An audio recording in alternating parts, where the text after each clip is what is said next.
在俄罗斯高官提出购买中国航母的建议后，遭到了很多人的反对。在这时，美国给俄罗斯出了一招，既然买不到中国的航母，那可以选择去购买印度的航母。来看详细情况。Hello， 各位老铁，大家好，欢迎收看本期迷彩虎，我是虎妞。由于俄罗斯海军在俄乌冲突中损失惨重，特别是黑海舰队，就连旗舰莫斯科号都被击沉。而以当前俄罗斯海军的造舰能力来看，根本就无法建造这种大型军舰。因此，俄罗斯有官员就给出了一个建议，去买乌克兰出售给中国的辽宁号航母，将这艘航母买回来后当做黑海舰队的旗舰，并给它改名叫做弗拉基米尔·日里诺夫斯基号。而我国的辽宁号航母前身就是瓦良格号航母，这是苏联库兹涅佐夫级航母的2号舰。当初苏联在打造这艘航母的时候，直到解体都没有完成建造，只完成了 68% 的建造进度。在乌克兰接手这艘航母后，由于经济原因无法继续建造这艘军舰，所以在上世纪拆除掉电子装备和武器系统后，被我国以2000万美元的价格买下，并送到了大连造船厂进行后续的完善和改造工作，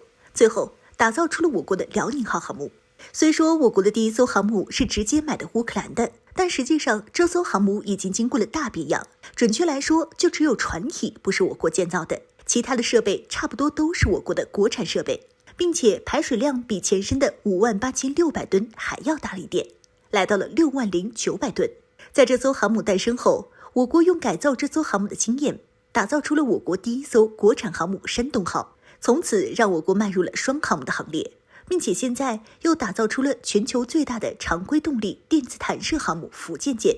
反观作为继承了苏联最多遗产的俄罗斯，在这方面却是愈加拉垮。库兹涅佐夫级航母1号舰库兹涅佐夫号在苏联还没解体的时候就已经退役。苏联解体之后，俄罗斯继承了这艘航母，并服役于北方舰队。但是此后这艘航母的故障不断，俄罗斯海军造船厂的多次维修，让这艘航母更加不堪重负，火灾、被砸穿甲板，维修了数年，至今都没有修好，这让俄罗斯海军都快对这艘航母不抱希望了。但俄罗斯海军也没办法，如果自己重新建造一艘航母的话，也没这个能力，因此只能选择购买其他国家的航母。这样的话，航母坏了还能送回厂家去维修，不至于像自家的库兹涅佐夫号航母一样，修了这么多年，越修越烂。对于买谁家的航母这一问题，中国的辽宁号航母就是一个很好的选择。这艘航母本身的构造就和自家航母一样，并且中俄之间还是邻居，买回来的航母出什么事了，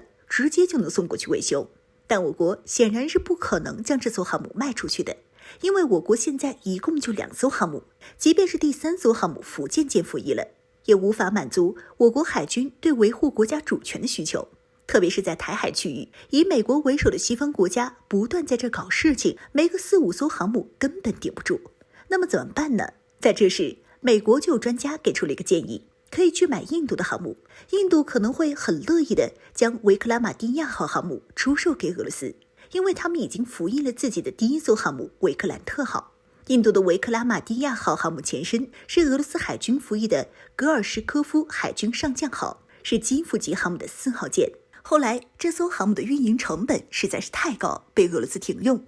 印度便在这时候找上门来了，想要购买这艘航母。当时这艘航母的出售价虽然是免费的，但是印度要花8亿美元去升级和改造这艘军舰，10亿美元购买飞机和武器系统。后来双方围绕这个价格产生多次分歧，最终价格被提高到了23.5亿美元才成交。即便是成交了之后，印度方面对这艘航母也不太满意。虽然这艘航母没出过什么大毛病，但是小毛病不断，搭载的舰载机数量和性能也让印度方面有点不太满意，所以印度才开始了自己国产航母的打造。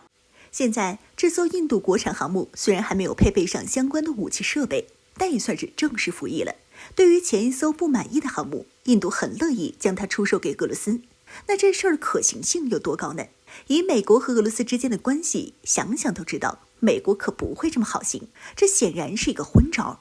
美国可不想让俄罗斯再度拥有一艘航母。虽然维克拉玛蒂亚号航母是俄罗斯负责全程改造，构造十分熟悉，武器系统也全是俄罗斯的，